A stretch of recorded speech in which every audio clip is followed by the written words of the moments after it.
My name is David Daniel Ball, and these are the headlines for Wednesday, the 29th of April, 2009. Sweeping new quarantine powers have been approved. 22 Australians exposed to swine flu. World swine flu fears sharpen into panic. Suspect New South Wales flu sufferers could be detained against their will. Richard Pratt dies, aged 74. Bird guilty of glassing and then lying to police. Labour power broker has conviction quashed. Woman jailed for noisy sex sessions. And doctor arrested over perving pen cam.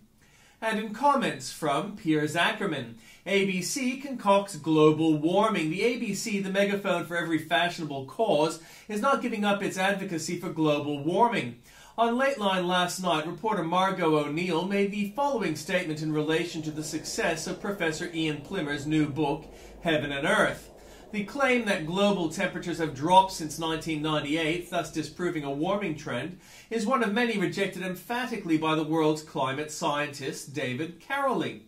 Carrolley of the University of Melbourne then tried to dump a bucket on Plimmer, saying temperatures have dropped a very small amount since 1998, both in surface temperatures and in atmospheric temperatures measured from satellites. But that doesn't mean the global warming has stopped. The temperature, if we average from 98 to 2008, they're warmer than the previous 10 years, or the 10 years before that, or any 10-year period over the last 150 years. But logic dictates that the drop in global temperature is not a claim, as O'Neill said, it is a scientific fact. Dropping temperatures would indicate a cooling trend, not a warming trend, which O'Neill and the ABC are hoping in order to push the green policies of the ALP and its political partner, the Australian Greens.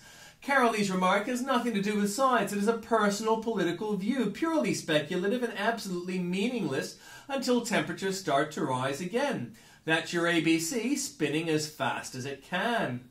And from Tim Blair, nation debugged. That's my daddy destroying the precious Australian environment with toxic chemicals sometime in the late 60s. It's all about fuel, a detailed and accurate artistic depiction of an early fuel injection system. Looking more closely, I think what we have here is a decades-old product of the pioneering Hilborn Company, still active in fuel delivery research and manufacturing to this very day. The English Job, Jules Crittenden, catches a killer quote from the great Michael Caine. The government has taken tax up to 50%, and if it goes to 51%, I'll be back in America, he said at the weekend. We got 3.5 million layabouts on benefits, and I'm 76, getting up at 6 a.m. to go to work to keep them. By the way, we ended up winning the ABC poll on an Australian 50% tax rate. Caine could move here. Tree Whisperer, a Canadian headline, Quebec astrophysicist to speak for forest. And Patriot Network, as John Kerry would say, dissent is the greatest form of patriotism. Earth Hour 2010, reader John emails, whilst in Hong Kong recently I noticed some buses advertising Earth Hour a couple of months after the event. I can't vouch at how seriously Hong Kong took the tour, but it seems to take a diametrically opposed half hour very, very seriously every night. A significant tourist attraction that operates every night at 8 p.m. is the Symphony of Light. This wonderfest of lighting and lasers and music represents how I'd like my house to be lit for the next Earth Hour. This is an excellent plan, although the other options are also enticing. Residents of a small southwest Nebraska town have a question for state officials. You're not doing anything with that old electric chair, are you? Jet Photograph. This must be one of the most successful photo opportunities ever. Global coverage. And from Andrew Bolt, Rudd's Cash. Buy now, pay much more later. You'll pay for Rudd's free money, warns Peter Costello. A typical family of mum, dad, and 2 children would by now have received 2 $1,000 bonuses, one for each of the children, and $900 if dad's income was below $80,000. That's $2,900 since October last year, enough to get a pretty nice home entertainment system. And there's no repayment? Well, actually, the government borrowed this money, so it will have to make the interest payments to the lenders. And since it gets all its money from taxpayers, it's the taxpayers who will foot the interest bill. In the next 2 years, the government will increase net debt from zero, the position it inherited in 2007, to about $200 billion. In round figures, that's about $10,000 for each of our citizens and $40,000 for our family of 4. At today's low interest rates, that's still about $2,000 a year for our typical family. Today's one-off payment of $2,900 are going to look feeble compensation against an interest bill that could last for 10 or 20 years. And feral alert, a very modern story of manners. A woman has assaulted and broken the nose of another woman who asked her to stop smoking on a train station platform, police say. It happened on April the 22nd when a 53-year-old Coburg woman asked one of two women to stop smoking on a platform at Melbourne's Parliament Railway Station. The most shocking detail of many in this case is the price allegedly charged to cause this harm to some stranger drinking at a bar. According to a police summary tendered to Melbourne Magistrates Court today, Mr. Yang was offered $200 to seriously assault or slash the intended victim. A crack, but no melting. A bigger split than is needed, but it's a start, I guess. A split over global warming has emerged in Kevin Rudd's cabinet after it was revealed that a 13-month-old photograph was published this month to support the view that a catastrophic melting of Antarctic ice was imminent. Federal government sources said Climate Change Minister Penny Wong was disappointed with the way her ministerial colleague, Peter Garrett, weighed into the debate about global warming, claiming sea levels would rise by 6 meters as a result of melting in Antarctica. Senator Wong yesterday pointedly refused to indicate whether she supported Mr. Garrett's view. The impacts of climate change are being seen in many ways, from sea level rise through to extreme weather events, Senator Wong said yesterday. Senator Wong declined to nominate potential levels to which seas might rise. The 10 warming myths. It's snowing in April, ice is spreading in Antarctica, the Great Barrier Reef is as healthy as ever, and that's just the news of the past week. Truly, it never rains but it pours, and all over our global warming alarmists.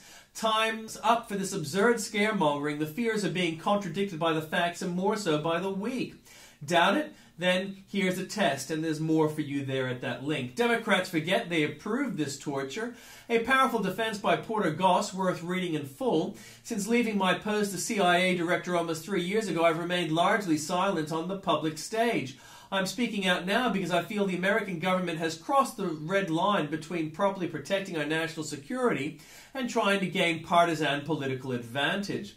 And look for a German with an aunt in New Zealand. These lists are so subjective as to be meaningless. For instance, this one seems compiled by a Europhile with an unusual love of German culture, but an intolerance of Latin freewheeling. Sydney has beaten Melbourne in a list of world's top cities. Both have been beaten by our New Zealand neighbours. Sydneysiders enjoy Australia's best quality of living, rounding out the top 10 in the 2009 Worldwide Quality of Living survey conducted by Mercer consultancy firm. European cities dominated the top 10. Vienna, Zurich, Geneva, Vancouver, Auckland, Dusseldorf, Munich, Frankfurt, Bern, and Sydney. What are the odds that a list of the world's top 10 cities includes 6 in which German is spoken? Howard speaks, not spins. John Howard is interviewed on American NPR on Iraq and Obama and losing the election. He's glad that President Obama is more responsible than candidate Obama. The lack of spin comes as such a relief in this climate. Plimmer finds overheating at the ABC. A lot more for you there at the link, including Reader Rudd is Zelig. Here again from a no-spin Prime Minister, John Howard Unplugged, part 2 of his NRO interview, this time refreshingly straight-talking on multiculturalism. You don't realize quite what a brain-flattening zone of spin we've entered until you hear Howard reminding you of a not-so-distant past. Howard also argues that colonialism brought Aborigines not just suffering but opportunities, and that mainstreaming is the best hope to end Aboriginal dysfunction. And could a Rudd ever dare say that or this? China is a communist dictatorship. No spin. Rudd closer to China than to the Liberals. I'd be interested in the answer too. The federal opposition has called on the government to explain why Chinese authorities have been briefed on Australia's new defence blueprint before the coalition. The lead author of the government's defence white paper, Michael Pizzulo, has been sent to China to discuss the document ahead of its release. Nationals back, skeptic Plimmer. Swine flu softens brains. And I've got a little advertisement going back to 76. The paragraph that cost Warhoft her job. Brutalizing America by Bill O'Reilly. A new low has been reached in media attacks in the USA. Take a good look at the cartoon the New York Times printed on Sunday. It shows the Statue of Liberty holding a whip ready to strike. Just look at this atrocity and tell me that the newspaper is a fair media outlet.